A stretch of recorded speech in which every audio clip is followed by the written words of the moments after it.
kayaknya uang segini nggak bisa bikin gue ngomong paslon ini baik deh gitu. Karena untuk beli itu, lu sebut lu mau jenis barang apa itu bisa dibeli di Instagram bro. Kenapa nih bocah gitu?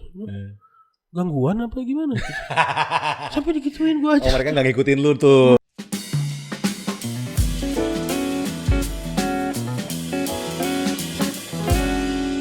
Assalamualaikum. Waduh.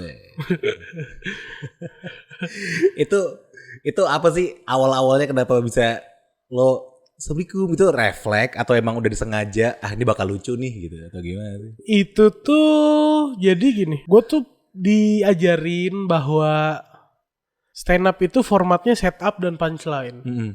Tapi menurut gue setupnya tuh nggak harus selalu verbal, nggak harus selalu kalimat. Oke. Jadi gue menjadikan diri gue ini setup. Oke. Dulu kan di momen 2013 itu kan kayak gue tuh baru lulus SMA, terus kayak masih yang main siang-siang dekil, terus penampakan gue serem gitu, belum bisa senyum-senyum penjilat kayak sekarang gitu kan. Jadi gue ngerasa nih setup gue nih udah badan gue, tampang gue yang serem. Punchline-nya adalah ternyata Assalamualaikumnya kecil, malu gitu. Berarti disengaja dong? Iya itu udah konsep. Udah konsep, karena badan lu serem gitu ya. Kita kedatangan Vico Fareza, tepuk tangan dong. Teman-teman semua, balik lagi di Studio Kecil Podcast. Podcastnya kecil, isinya gede. Balik lagi sama aku Diku sebagai host kalian. Dan kita kedatangan Vico Fareza. Dan ini gue nonton lu dari gue SMA. Kita sangkatan gak sih 95 gue? Gue 94. Oh 94, iya waktu lu stand up tuh gue nonton di Kompas. Iya. Adik gue ngefans banget sama lu Bang Vico. Sampai asli. itu ya punya merchandise. Punya merchandise-nya Aku Robot. Anjir tuh Aku Robot juga absurd banget sih gue nonton sampai Aku Robot gitu. Orang pecah gitu. Ini kayak apa? Tapi gue ketawa juga gitu. Kenapa bisa kayak gini orang gitu. Itu filosofi itu. Apa tuh? Ya itu kan di tahun segitu gue baru masuk industri, terus kayak banyak permintaan media yang aneh-aneh. Yeah. Tapi kalau ratingnya adanya di situ ya udah gue jadi robot aja ikutin robot media aja. mau apa. Anjir filosofi cuy orangnya cuy. Butaan dong, gokil nih. Perasaan lu gimana nih Bang Vico? Ini gue to the point aja ya. Oke. Ganjar nih kalah nih. Laukan ini nih apa supporter nomor wahid nih Ganjar nih. Iya. Pendapat lu gimana? Politik kemarin nih seru gak sih pemilu kemarin Seru banget. Karena kita di circle khususnya komika gitu ya, terbagi menjadi beberapa kubu gitu kan, terbagi menjadi beberapa kubu dan banyak yang bersuara, nggak kayak politik sebelumnya. Jadi kayak ya seru aja di situ apa, adu pendapat, adu argumen, terus kayak apa debat di depan layar, di belakangnya kita tetap ngopi bareng, rokokan gitu. Jadi kayak bener-bener begitu di depan layar kita nyuguhin apa visi misi dari paslon yang kita dukung, terus di belakang ya nggak ada masalah, kita tetap bisa bareng gitu. Itu menyenangkan sih. Dan pemilu tahun ini cenderung jauh lebih damai ya ketimbang sebelum-sebelumnya ya. Iya, untuk damainya sih gue setuju, karena nggak terlalu banyak polarisasi ya di pemilu yang sekarang gitu. Lu kan di skena komika nih, anak-anak stand up gitu. Saya selebriti lah bisa kita sebut gitu. Itu bawaan hati kah untuk mendukung salah satu paslon atau emang kayak ada deal tertentu gitu untuk? Jadi gue tuh dapet banyak tawaran nih untuk mendukung beberapa paslon dari. Jadi tim kemenangan mereka tuh kayak ada hire banyak agensi, ada banyak hire gerbong untuk mendukung mereka dari sisi yang mana gitu. Nah, begitu ditawarin sama hal-hal yang berbau itu tuh gue cukup pemilih. Jadi kayak kalau gue nggak oke sama apa yang harus gue kerjain, itu segede apapun angkanya kayak nggak tahu sih ya kalau di atas yang ditawarin kemarin. Tapi maksudnya sejauh yang ditawarin ke gue kemarin, itu gue belum goyang sih untuk kayak misalkan gue nggak suka paslon tertentu, terus kayak gue suruh bilang dia baik gitu, terus kayak gue maksudnya kayaknya uang segini nggak bisa bikin gue ngomong paslon ini baik deh gitu. Jadi kayak kenapa gue ambil tuh, gue selalu ambil di mana posisi gue di situ as a talent. Jadi kalau gue disuruh jadi moderator, gue disuruh jadi MC, gue disuruh jadi pengisi stand up di acara salah satu paslon, itu gue ambil. Jadi kalau disuruh mendukung penuh gitu, kayak wah gue berat sih gitu. Sampai akhirnya ada movement yang namanya peluru tak terkendali ini. Peluru tak terkendali adalah movement untuk mendukung nilai-nilai yang diusung oleh Pak Mahfud MD. Nah, secara track record menurut gua beliau yang paling bersih. Gua juga emang ngefans sama dia, kayak anjir orang ini pendekar hukum gitu, kayak kasus-kasus yang kalau bukan dia Menko Polhukam yang gak akan keangkat. Di momen beliau itu banyak banget yang keangkat dan kebongkar gitu, kayak Ferdy Sambo, Teddy Minahasa, Jiwasraya, itu kok yang kasus-kasus yang bintang-bintang besar tuh pada dibuka semua pas beliau jadi Menko Polhukam. Bahkan ya, gua itu ketangkep di momen beliau Menko Polhukam loh. Maksud gua sebelum beliau Menko Polhukam gua nggak pernah ketangkep bang. Pas dia Menko Polhukam, keren nih orang gitu. Gua dukung. Oke, jadi berapapun harganya balik lagi ke idealis lu ya? Iya, nggak tahu sih, gue kayak agak geli juga sih ngomong idealis. Cuma maksudnya kayak yang nggak sejalan aja gitu. Yang nggak sejalan aja gitu. Nah, tadi lu sempat mention tuh soal ketangkep. Dengar tuh lu dijebak cuy. Iya. Gimana ceritanya Bang Viko? Jadi memang gue pernah ngakuin juga di YouTube gue sendiri bahwa gue pernah terjerumus sama barang itu. Iya. And then kemudian gue berhenti. Nah dari momen berhenti ini, ternyata ada orang yang mau ambil kesempatan untuk, gue nggak tahu sih tujuannya buat apa gitu. Tapi intinya kayak dia masuk ke hidup gue, terus kayak nawarin beberapa hal. Waktu itu khususnya spesifiknya dia nawarin untuk gue bikin film sama dia. Karena dia tahu gue nulis skrip dan segala macem, pernah jadi comedy consultant juga di film. Terus kayak, oh udah mumpuni sih nih kapasitas lu buat bikin film, ayo gue modalin gitu. Bikin ide cerita segala macem. Terus, dan gue nggak ada curiga sama dia, karena maksud gue ya di dunia freelance kayak yang gue jalanin tuh kayak ketemu orang baru terus jalan project ya memang normalnya seperti itu gitu. Jadi gue nggak ada curiga, terus kayak rajin nagihin mana skrip udah sampai mana, sinopsisnya gimana gitu. Ya gue juga update terus ke dia sampai ada momen suatu hari jam 2 malam dia video call gue. Terus kayak, ayo sinopsis sudah jadi belum? Kita tanda tangan kontrak sekalian gitu. Terus gue bilang, ya udah kan ini udah pagi, nanti besok aja pagi sekalian gitu. Terus dia bilang, enggak, kita kelarin sinopsis hari ini, jadi nanti kita udah langsung bisa tanda tangan kontrak. Terus gue bilang, ya tanggung kali ini udah jam 2. Dia buka koper, ini uang saya udah siap, kata dia gitu. Gue jam 2 malam, ya sekoper lah, gue gak tahu berapa. Tapi maksud gue kayak jam 2 malam dibukain duit sekoper sih tetap OTW sih gue sih. Ya gue juga. Sengantuk apa gue OTW sih. Sekoper banget. Terus ya udahlah gue samperin ke sana, bener masih tektok-tektokan ide gitu. Terus kayak yaudah kita sepakat salaman. Di momen salaman itu terus kayak dia baru baru bilang, oke, pagi kita tanda tangan kontrak. Kata gue, kenapa nggak sekalian pagi aja gue kesininya. Terus dia, yaudah intinya kan tapi kita udah deal. Nah karena udah deal ini, ayolah kita rayakan gitu. Rayakannya ini dia buka bungkusan rokok terus nawarin gue itu yang dulu pernah gue pakai.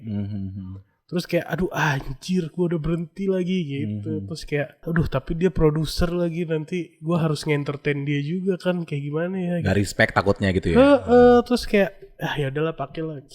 Nah gue pakai di situ karena gue udah berhenti lama banget. Jadi gue kayak orang baru kena barang itu lagi. Terus kayak pusing, gak enak, bad trip gitulah segala macam.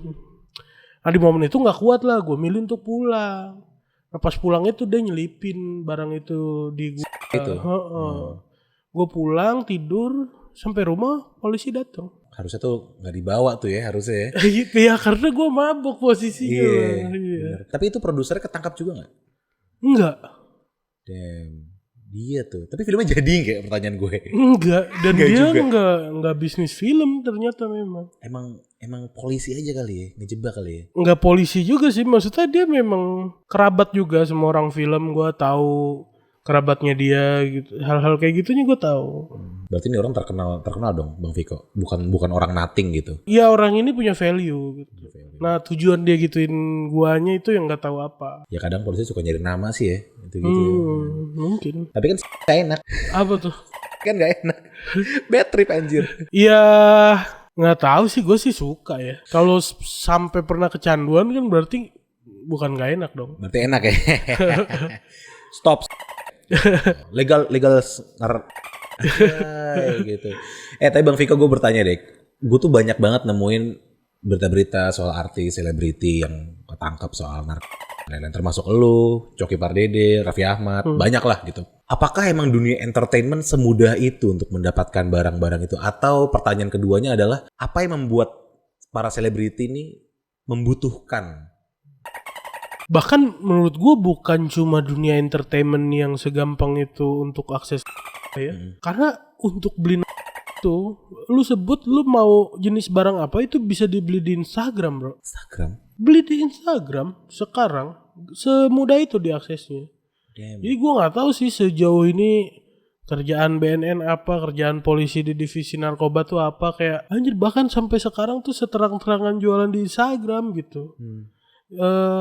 Kalau lanjut ke pertanyaan kedua, kenapa kita butuh itu, kayak bukan butuh sih, maksudnya kita adalah korban dari maraknya barang ini sangat mudah diakses gitu. Maksudnya kita kan cuma gambaran kecil gitu, kita maksudnya public figure ini kan cuma gambaran kecil dari jutaan orang yang ketangkep lainnya gitu, yang mana kalau mereka ketangkap kan nggak diberitain gitu, sementara kita diberitain gitu. Jadi kayak paling cuma ada berapa sih artis yang sementara sehari bisa berapa ratus atau berapa ribu orang yang ketangkap itu sih. Jadi kayak kalau dibilang butuh ya bukan butuh menurut gua ya, sepemahaman gua ya, orang yang pemakai itu memang benar sikap negara kalau itu dipatuhi dengan benar gitu, bahwa pemakai adalah korban. Yang jahat itu yang jual, yang jahat itu yang edarin, yang jahat itu yang bisa bikin itu diakses sama banyak orang.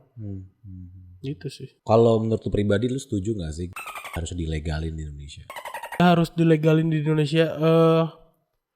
Menurut gue butuh proses yang panjang ya. Menurut gue butuh proses yang panjang karena sebelum sejauh legal, menurut gue yang pertama tuh ada edukasi dulu sih.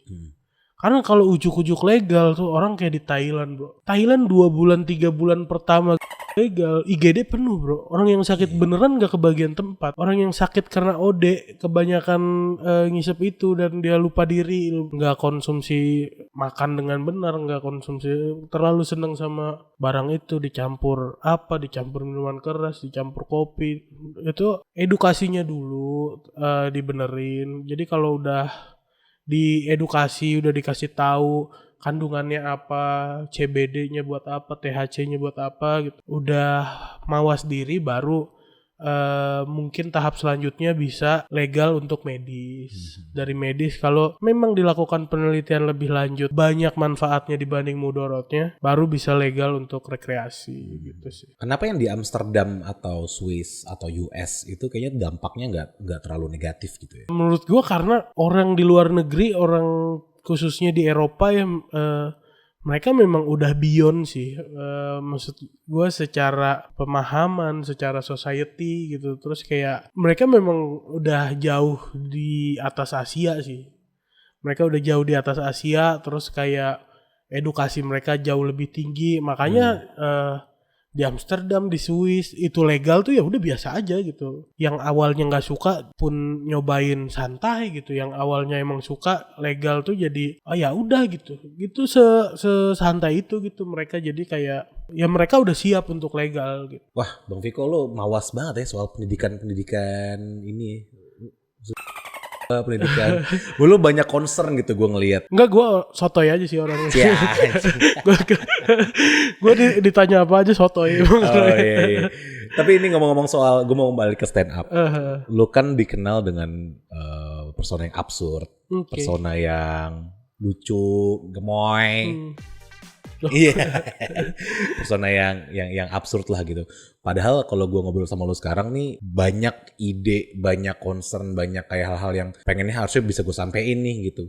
Cuman lu pernah sih terganggu dengan kayak permintaan orang atau demand pasar yang kayak, Viko lu harus absurd, lu harus look stupid maybe kayak gitu ya. Padahal dalam diri lu, anjing gue pengen nih ngomong hal-hal yang cerdas dikit gitu, kayak ngomong hal-hal concern yang pendidikan dan lain-lain gitu-gitu. Iya, sebenarnya momen gue absurd tuh mungkin bisa let's say dibilang di 2013 sampai 2015-16 maybe ya.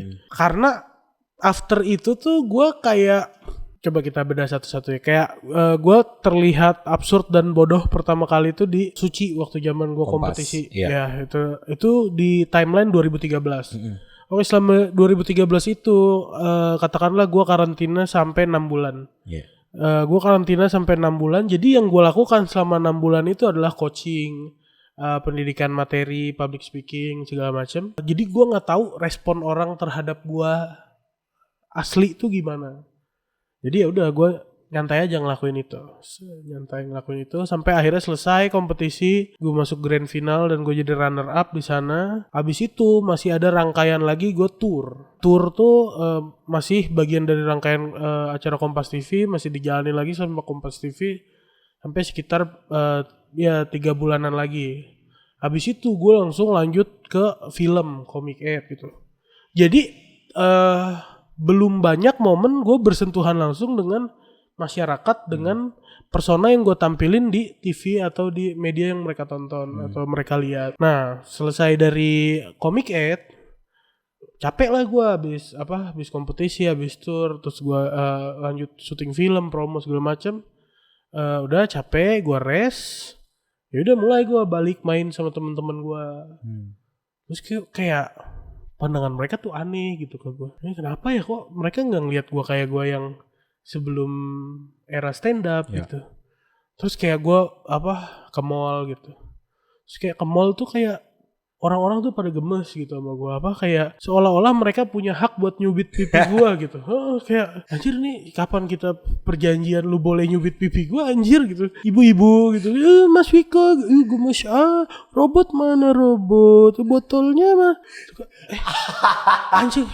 Anjing gue manusia kali, emang manusia boleh digituin gitu. Iya. Gak ada konsennya tuh ya.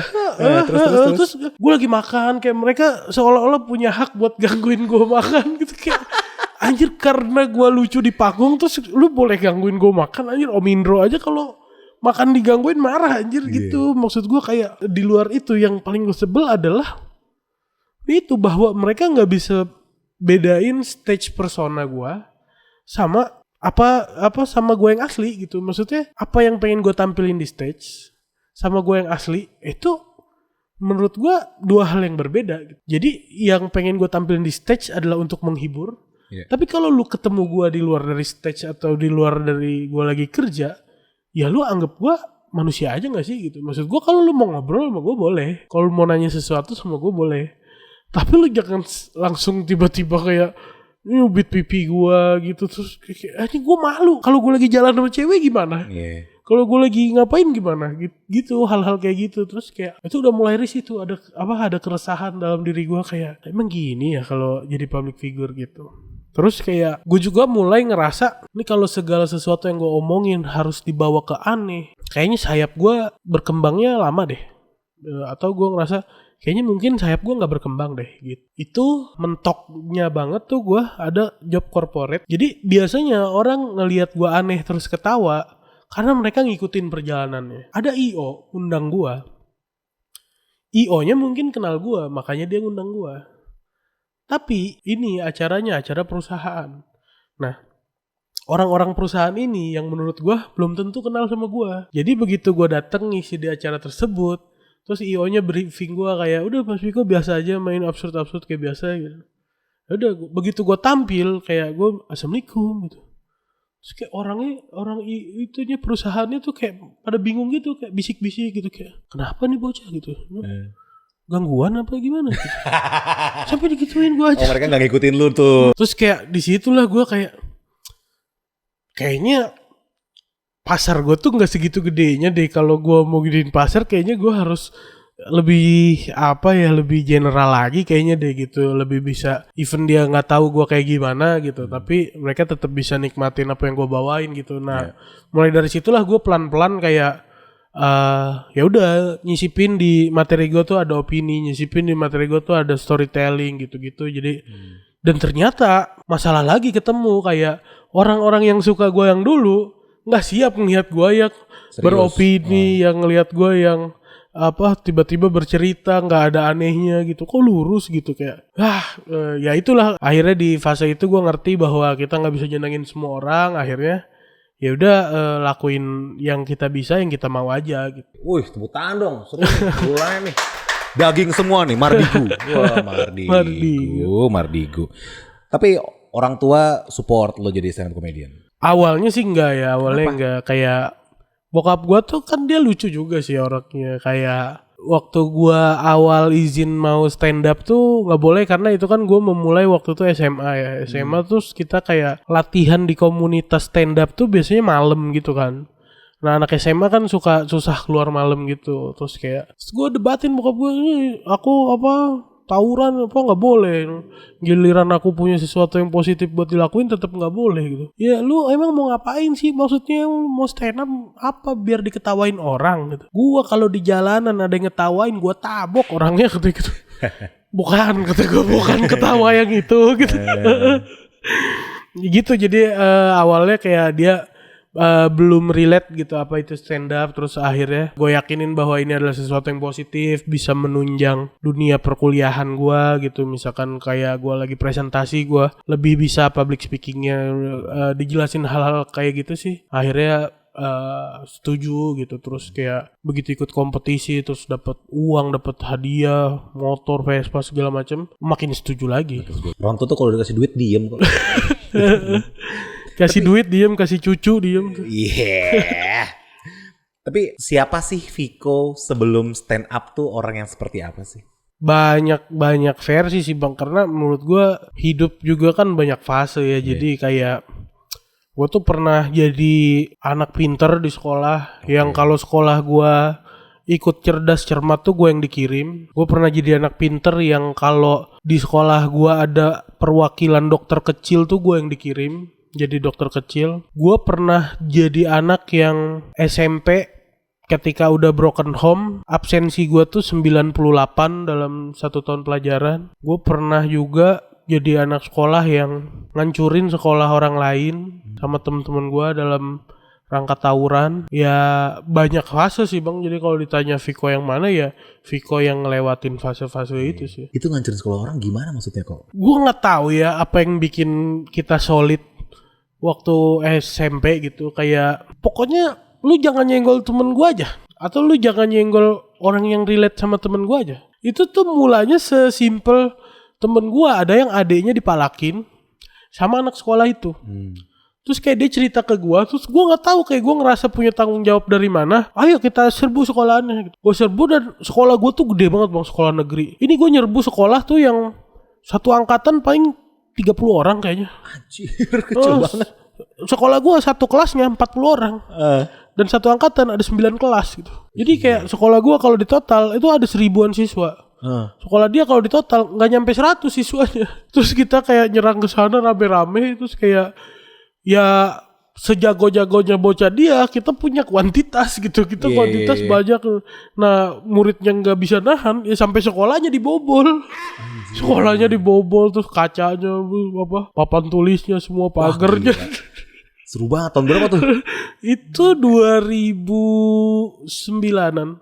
Lu SMA ya? SMP kelas 3. SMP kelas 3 ya? Cuma sekarang tawuran udah mulai jarang ya? Apa masih ada sih? Masih ada, tapi kita gak relate aja. Ya relate aja. Karena gue masih kadang sering napak tilas kan, gue napak tilas perjalanan gue dulu, terus kayak gue masih suka main ke SMP gue main ke SMA gue, kayak gue ngobrol sama guru BP-nya, kayak guru BK-nya, terus kayak tapi sekarang mah udah nggak kayak angkatan saya ya bu gitu, kayak oh Viko sekarang anak-anak tuh kalau tawuran malah korbannya banyak yang sampai meninggal. Iya. Kata gue, kayak dulu gue galak banget, tapi kayaknya nggak pernah ada niat buat bikin nyawa seseorang melayang deh. Iya. Gitu, jadi kayak ya beda zaman, beda kenakalan aja sih bang. Tapi anak-anak zaman sekarang kayak gimana sih di pandangan lo kok? Anak-anak zaman sekarang yang mana nih? Maksud gue ngelihat sekarang tuh anak-anak zaman sekarang, anak-anak generasi TikTok, generasi apa gitu, gue ngelihatnya tuh secara mereka ingin belajar, mereka ingin mencari tahu, menurut gue tuh lebih kurang. Ada yang bilang juga anak zaman sekarang mentalnya lemah, ada yang bilang kayak gitu. Anak zaman sekarang tuh apa-apa nggak tahu, nggak paham sejarah, nggak paham ini itu gitu. Setuju nggak sih dengan statement-statement seperti itu? Gue kurang setuju karena kalau kayak gitu sifatnya generalisir ya. Jadi maksud gue kayak gue tuh punya pemahaman bahwa setiap generasi punya tantangannya sendiri. Jadi lu kalau mau adu lintas generasi, ya itu aja udah nggak fair. Di generasi lu ada apa gitu. Yeah. Di generasi mereka sekarang ada apa gitu. Kayak banyak kan orang-orang generasi kita yang bilang, anjir anak sekarang nggak seru, kecilnya kagak main berpetualang di kebon, kagak main gundu. Ya generasi lu kagak ada tab, generasi lu kagak ada iPad gitu. Kalau di generasi kita udah ada tab dan iPad, kita juga akan ngelakuin itu nggak sih gitu. Menurut gua hal-hal yang generalisir gitu kayak apa, pemikiran-pemikiran yang naif gitu, egois gitu. Karena apa, gue menyadari bahwa gue ini generasi ketiganya PKI. Gue generasi ketiganya PKI, terus kayak kakek gue itu pernah jadi korban salah tangkep karena dia juga dituduh PKI. Terus pandangan gue terhadap itu apa? Ya udah, itu masalah generasi lu. Karena di generasi gue juga ada masalah sesimpel lu beli papir di Circle ditangkep pasti. Maksud gua itu juga masalah loh gitu. Bener. Jangan lu gede-gede, wah dulu ada PKI sekarang lu ke Circle K aja beli papir bisa ditangkep. Maksud gua kalau barang itu nggak boleh dibeli, jangan dijual bang. Gitu. bener. Jadi masalah antar generasi ada sendiri. Nggak usah mikirin masalah generasi sebelum lu, generasi setelah lu. Ya pikirin aja masalah di generasi lu sendiri gitu. Bener. Wah ini lucu banget tadi barusannya. Tapi bener lu, gue selalu banyak banget berita-berita soal kayak ketangkap dia kenapa beli papir di Circle K. Anjing semuanya sama kayak gitu cuy. Kenapa dijual, bener juga bang. Kamu Circle K anjing. Lo di sel penampungan itu. Jadi di sana tuh ada pulpen. Nah isi pulpennya adalah nyoret-nyoret tembok dengan kalimat yang kurang lebih sama. Apa? Circle K kont. Terus nama yang nulis Circle K bang. Nama yang nulis gitu. Anjing Circle K, Anda meresahkan. Circle K. Gimana rasanya di pesantren itu? Iya kemarin sempat direhab di RSKO Cibubur. Gak tahu sih, karena gue nggak ada perbandingan kayak di rutan gitu atau di lapas. Jadi menurut gue di tempat rehab itu sangat manusiawi sih. Jadi kayak itu tuh bener-bener karena nggak tahu, mungkin mindset dari panti rehab itu adalah orang yang narkoba ini udah indisiplin gitu, sudah tidak memiliki nilai disiplin lagi, dan di sana dibangun pelan-pelan itu. Contoh kecil kayak setiap pagi kita dibikin bangun subuh. Setelah subuh kita mandi itu kita rapihin lagi barang-barang mandi kita untuk ditaruh lagi di raknya masing-masing. Habis itu ada pemeriksaan mulai dari kamar. Spray kita udah dirapin atau belum, lemari kita diperiksa, kemejanya semua udah dikancing atau belum. Terus meriksa rak mandi tadi kita, kayak itu kan ada kayak gayung gitu aja, terus banyak alat-alat mandi. Nah itu akan ditebalikin. Even masih ada airnya setetes, itu ada hukumannya. Jadi karena dia merasa rasa disiplin kita sudah lost jauh banget, jadi dia pengen balikin dari sedetail itu gitu. Abis itu yaudah sehari-harinya padat kita, kayak sarapan, abis itu morning meeting tuh kayak ya udah cerita kayak tujuan hari ini apa, feeling hari ini gimana, terus kita saling nguatin gitu. Selesai morning meeting biasanya pagi ada senam, siangan ada kelas, sore ada kelas, ibadah, malam sholat, makan malam, Meeting malam. Tidur. Itu berlangsung selama? Gue 6 bulan. 6 bulan. Selama 6 bulan itu setelah keluar dari panti rehab itu ada perubahan gak sih? Di diri lu gitu? Kayaknya ada sebulan pertama ya kayaknya. Sebulan pertama ketika keluar dari rehab itu kayak gak tahu kan, gue ngerasa gue tulang punggung ya. Gue tulang punggung keluarga. Terus kayak ya udah tugas gue adalah nyari duit gitu. Tugas gue adalah nyari duit, berarti kerjaan rumah yang lain dong yang ngerjain. Ya. Jadi kayak gue kalau di rumah makan, ya udah piringnya gue taruh. Terus begitu keluar rehab tuh, gue di rumah makan, terus gue kayak, kok gue nyuci piring sih? Gitu sendiri. Kayak, ya hal-hal kayak gitu aja. Karena disiplin itu benar-benar nempel kalau dilakuin terus-terusan. Tapi lu serumah sama Bang Rispo? Sejak dia nikah sih enggak ya? Udah enggak. Dari berapa ya? Dari 2018. Oke. Apa rasanya serumah sama Rispo? Lu kan dua komedian nih. Lucu banget gak sih lu berdua di rumah? Rispo tuh gue tahu dia adalah manusia terlucu di Indonesia. Kenapa? Dari kecil. Karena tidak ada keinginan yang besar yang ingin dia lakukan di luar dari menghibur orang. Jadi desire paling besar dia adalah untuk menghibur orang gitu. Dia tahu gue tuh gak tahan banget sama jokesnya dia kayak. Dan dia sering banget ngeluarin jokes-jokes ini di tempat yang aduh anjir kok sekarang gitu. Kayak gue pernah masih SMA, Rispo juga masih kuliah, gembel dong kita. Iya. Apa belum punya duit, belum apa. Janjian lah sama anak-anak stand up. Ada acara waktu itu di PIM Pondok Indah. Terus ya udah, gue udah janjian sama dia. Ini duit gue buat beli bensin, duit lu buat beli rokok sama minum. Nah itu doang yang kita bisa untuk datang ke acara itu. Saya datang ke acara.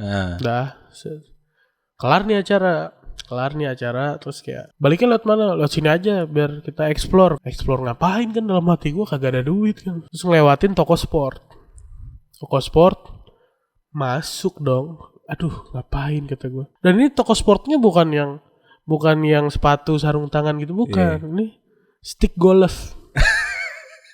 Maksud gue, kan duit lu aja cuma buat parkir aja.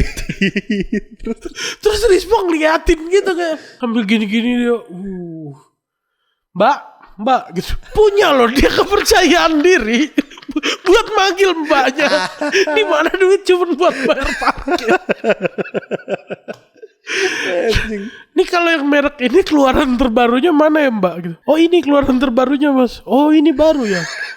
Saya udah punya ini sih. Ya Allah yang mana? Ini berapa gitu? 31 juta ya. Wah kemarin saya dapat murah berarti 29 gitu kayak. Wah gua gak kuat lari. Gua berarti lari ke depan toko. Yaudah gua. Terus dia kayak masih 5 menit lagi gitu di sana. Coba. Nah hal-hal kayak gitu. Terus kayak itulah banyak lah. Nah masalahnya begitu kita terjun di industri bareng. Gua kan memulai bareng. Terus gua ikut kompetisi bareng. Nah Rispo ini keluar di minggu kedua bang.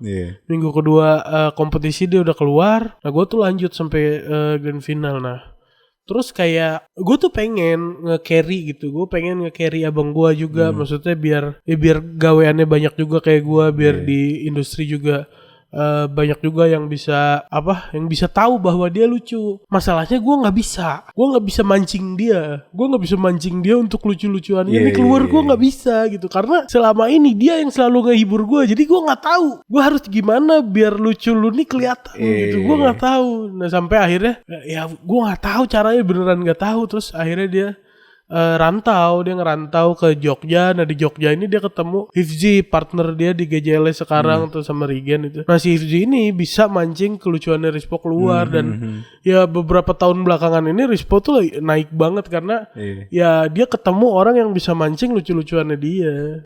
Tapi Rispo lucu banget sih ya. Parah makanya.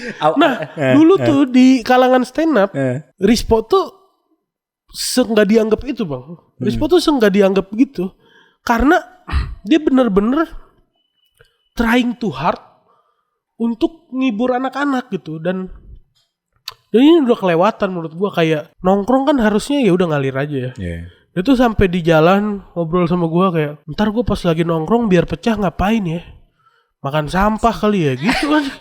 Acing lu mikirin itu po, kata gue kayak ya ngalir aja po gitu. Terus dia beneran makan sampah. Dan orang aneh ngeliatnya kayak kenapa lu makan sampah anjir. Berarti emang naturalnya emang pengen buat menghibur orang. Pengen banget menghibur orang. Nah masalahnya kayak ya waktu itu tuh momennya nggak pas, timingnya nggak cocok, hal-hal kayak gitunya nggak mendukung. Nah sekarang kayak sense-nya udah terasa, dia udah bisa ngehibur orang yang bukan personal doang gitu. Jadi dia ngehibur orang secara umum udah bisa gitu. Cerita lucu lagi dong, itu momen apa sih yang paling aduh nggak di sini dong nyet gitu.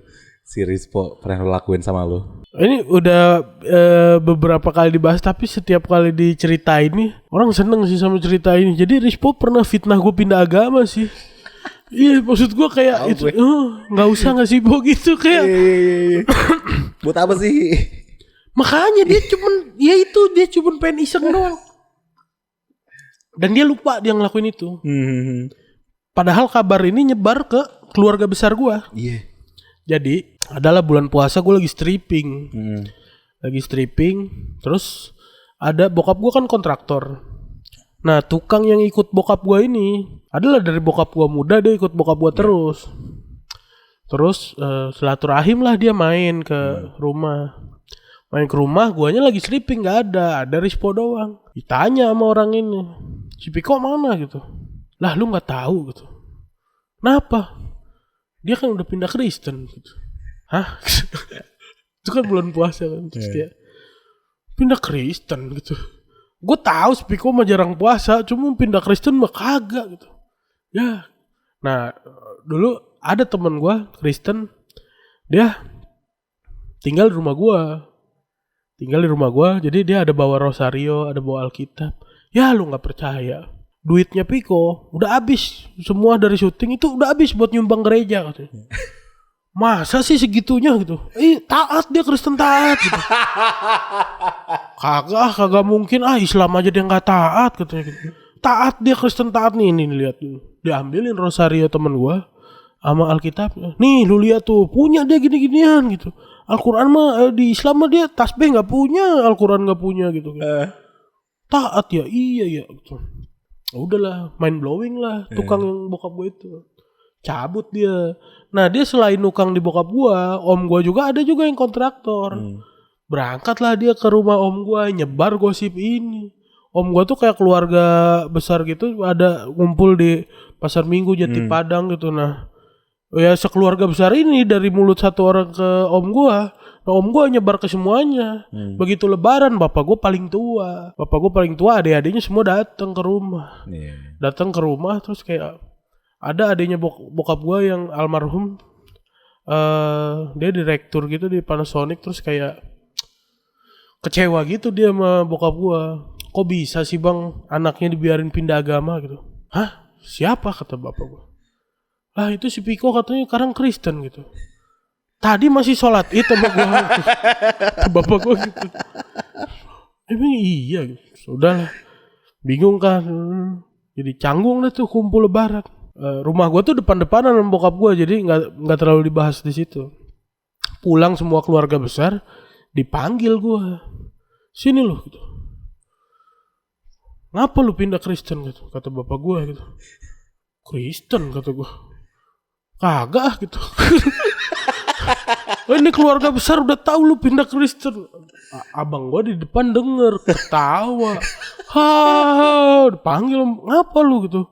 Itu aku yang bilang ke tukang, katanya Piko pindah Kristen. Terus dia lagi sedang-sedang digampar bapak gua. Berawal dari cerita iseng ke tukang itu ya. Iseng doang. Itu viral cuy. Iya. Piko pindah Kristen tuh viral waktu itu. Anjir lucu banget ya. Gue gak kuat sih gue punya abang kayak gitu. Gila sih. Ngakak mulu. Dan urusan sama keluarga besar banyak dia bikin hoax gitu. Bukan cuma ke gue. Kayak lagi arisan. Terus bilang lah nenek gue yang udah tua. Nenek ini hilang katanya gitu. Panik lah keluarga. Hilang. Iya katanya ketemu di stasiun gitu. Oh panik telepon. Enggak ada, dari kemarin tidur di rumah gitu. Emang sering bikin hoax gitu aja biar ya udah caper. Tapi lu berdua dua pribadi berbeda dong. Lu kan pas mudanya suka tawuran, lu mudanya pinter banget. Dia orangnya lucu terus dari dulu. Lucu terus, tapi maksudnya kalau Kalau tawuran juga dia pernah, tapi ya lucu juga gitu. Maksudnya kayak kan orang-orang kan tawuran bawanya stick golf, pedang gitu, atau gear. Dia bawa golok, lah pendek amat gitu maksudnya. Iya, bisa nyerang apa gitu. Jarak deket dong anjing. Udah gitu, pas dia lagi bawa golok itu, orang kan bawa BR ya udah BR yang bekas yang karat atau nemu di mana atau gear tuh beli di bengkel gitu. Nah dia tuh kalau tawuran selalu nyokap gue beli sepeda baru. Gearnya dicopotin buat dia tawuran. Jadi nyokap gue mau goes kagak bisa, rantainya kagak nyangkut. Gear dicopotin. Iya, kan maksudnya lu beli di bengkel gear 1.000 dapet gitu. Zaman itu tuh 1.000 kalau lu mau beli. Kalau yang gede tuh 2.000 gitu. Jadi terus bapak gua bokap gua dulu lagi seneng minum air kelapa muda gitu. Jadi dia beli golok gitu. Terus goloknya dibawa tawuran sama abang gua. Nah pas tawuran abang gua kayak, wih ada polisi nih. Dibuang goloknya. Sarungnya ketinggalan di tas. Terus bapak gua nyari. Ini siapa golok yang bawa? Nggak tahu, nggak pernah lihat gitu. Pas periksa tas abang gua, ini ada sarungnya gitu. Sarungnya dong. Anjing lucu banget. Iya hal-hal kayak gitu lah. Pokoknya dia lucu terus lah si Rispo. Iya. Tapi Bang Viko, ini gue banyak ngobrol juga sama teman-teman stand up lah yang pernah gue temuin. Mostly kebanyakan dari mereka itu lucu di panggung atau kayak abang lu lucu di mana-mana atau lu juga lucu di panggung di film di mana-mana di sini juga. Banyak yang bilang komedian-komedian itu setelah selesai lucu ketika sendirian tuh hidupnya tuh sebenarnya depres atau kayak kesepian karena bingung kalau lagi nggak ngehibur orang tuh ngapain gitu. Kayak contohnya Robin Williams, bahkan orang yang lucu banget gitu, komedian terkenal di internasional, bunuh diri akhirnya depres gitu-gitu. Relate nggak sih dengan hal seperti itu sebenarnya? Iya menurut gue kalau ada yang ngomong gitu kan gue nggak bisa bantah juga bahwa setiap perasaan orang itu valid ya. Jadi ya sah-sah aja mereka pikir kayak gitu atau kenapa ada ungkapan kayak gitu tuh ya berarti memang karena hal kayak gitu ada gitu. Cuma gue pribadi nggak maksudnya nggak bukan kayak nggak sedark itu gitu. Maksudnya kayak begitu nggak ngehibur orang kita depres, kayak begitu nggak ngehibur orang kita nyiapin lagi sesuatu buat ngehibur orang di momen selanjutnya gitu. Atau ya begitu kelar kerjaan ya kita masih bisa sosialisasi, kita masih bisa punya love life, kita masih bisa nongkrong gitu. Banyak hal yang bisa dilakuin, masih olahraga, masih bisa ngasah skill, naikin value gitu. Jadi menurut gue kayak gue nggak tahu sih mereka sedalam apa sama komedi sampai ketika tidak bersentuhan sama komedi terus merasa langsung sedark itu gitu. Jadi ya mungkin ada yang kayak gitu tapi itu nggak di gue sih. Nah buat teman-teman yang punya masalah soal depresi, hubungi nomor ini. Layanan masyarakat. Oke, Bang Viko, thank you banget udah mau main ke Studio Kecil Podcast. Ini seru banget, tepuk tangan dong untuk Bang Viko dong. Thank you. Wah ini udah berapa menit nih? Udah lama ya? Sejam ya? 49. Wah fuck banget. Bang Viko, gue ngerasa seneng banget. Gue ngefans sama lo dari gue SMA. Thank you udah mau main ke Studio Kecil Podcast. Semoga sukses udah ngajak terus. Ngobrol. Project berikutnya apa nih? Iya gak tahu ya. Kayak alhamdulillah banget gue dipercaya, dikasih kesempatan buat jadi CEO di salah satu perusahaan komedi yang baru dibangun. Gue dapet investor. Sekarang gue lagi jadi CEO di NKRI namanya. Apa tuh? Narasi Komedi Rakyat Indonesia. Kalau mau lihat di mana tuh Bang? Di Instagram ada narasi komedi _RI.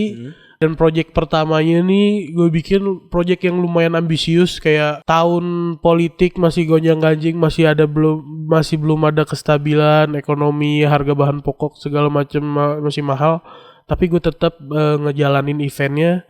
Ini tanggal 9 Maret ini di Smesco. Kapasitas sekitar 1.200 orang. Dan ada 12 performer, komika nasional semua, dan gue adalah head di project itu. Wih, gokil. 9 Maret tuh hari Sabtu ya? Iya. Pas banget podcast ini tayang, berarti kalian harusnya di sana guys. Jangan nonton.